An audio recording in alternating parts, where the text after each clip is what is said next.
Good afternoon everyone, welcome back to Pommyinoz, and we're back again with another video, another season preview video.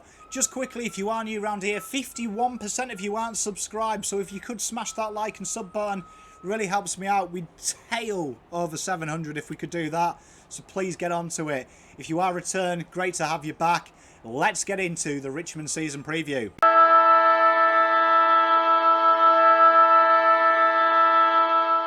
So, 12 wins last year, ultimately premiers, and it was an up and down regular season as it often is for the Tigers. As usual, champions do what champions do, and they did it when it counts. Their brand of high energetic footy at times during the start of the year did let them down. There was a few off the field instances as well in the hub, but once it gelled, and it gels as always around finals time.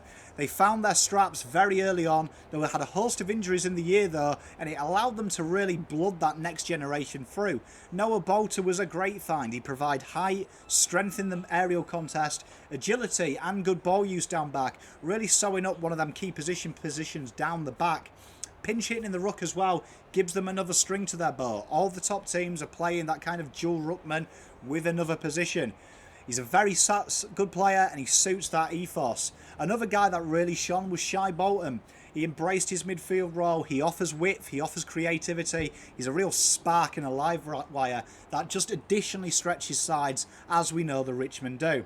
Jake Arts was a real standout as well. It's amazing when you look at Richmond's side how they keep finding these small pressure forwards, and he did it again, offering a lot of goals, a lot of goal pressure and forward pressure, and looks like he's really going to slot into that forward line. They don't have to recruit too hard in the off-season, as they never do, but Ryler Collier-Dawkins and Thompson Dow, they're both waiting in the wings, exceptionally talented mids, and you've got some ready-made replacements there for Cochin and co when they come to retire.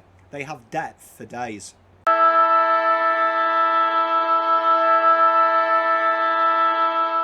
2021 then, can they make it 3 in a row?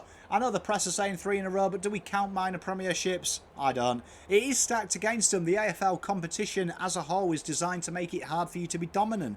But when you've got this much depth, you've got a game style and a system that really does become hard to beat.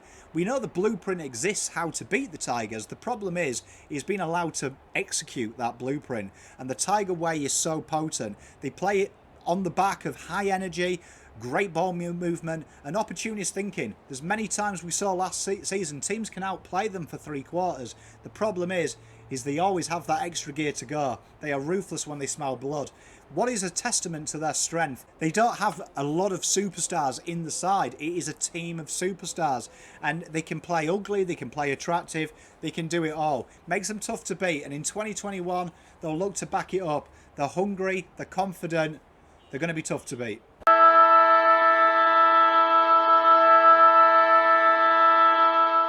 Let's look at the ones to watch then for them. The first guy we're going to pick on is Jack Graham.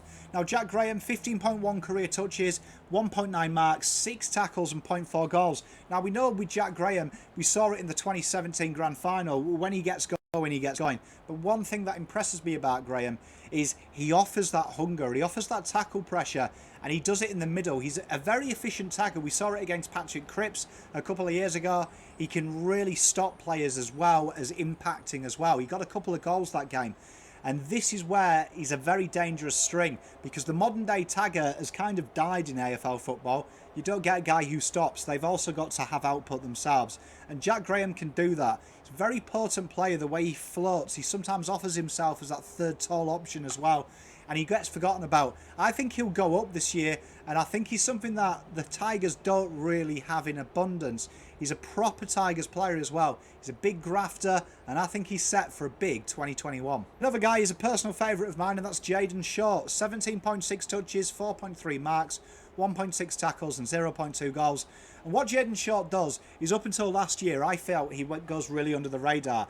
He's often that interim kick out of D50, and when you watch what he does, it's the cosy possessions that he has that are so good. He often is the first cog in the chain from transition into attack, and he uses the ball so well. He's not afraid to take that dangerous kick on.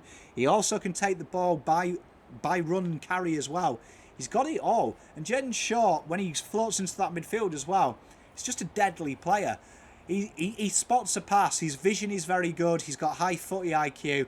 And the fact he's always quite often in them 1-2 passages that the Tigers do when they exploit the corridor makes him very dangerous. Often goes under the radar. Last year he kind of broke out. The pre-season when you're getting 40 touches makes you stand out.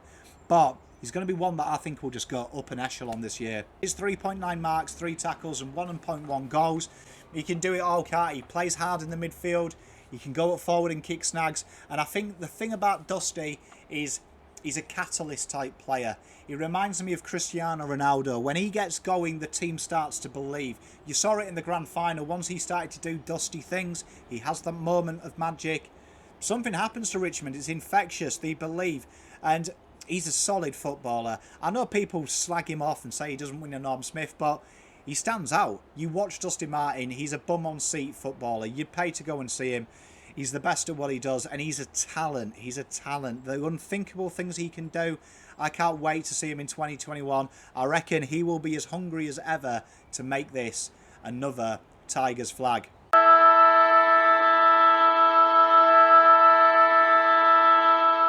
What's the success for them? It's winning flags, isn't it? They believe they can grab a flag, and quite rightly so. A lot of talk about the Tigers off-field this year, and for me, I think that has an adverse effect on opposition for the Tigers. It makes them more galvanised. There is a real belief, a real ability, and it's a tough combo to break down. When you mix belief with ability, sky is the limit. What's more impressive about this Tigers side is they always have that attitude of never say never. They play their way no matter what, and that way is successful. They're going to be a tough side to be beat. Even though I've taught them up, they are beatable though, and it is hard to maintain that. They have a target on their back, and there is 17 teams striving to knock them off their perch. Once the door is ajar though, in-game, even though you can dominate them for 3 quarters, it's very hard to keep that door closed. It's going to be intriguing. I have them 1-4, and if you knock these guys off in the year, you've got a chance and you deserve to win the flag. That's the Tigers then. Let me know in the comments what you guys and girls think about the Tigers. Will they go 3 in a row? It's going to be tough, but they can do it. Pom out.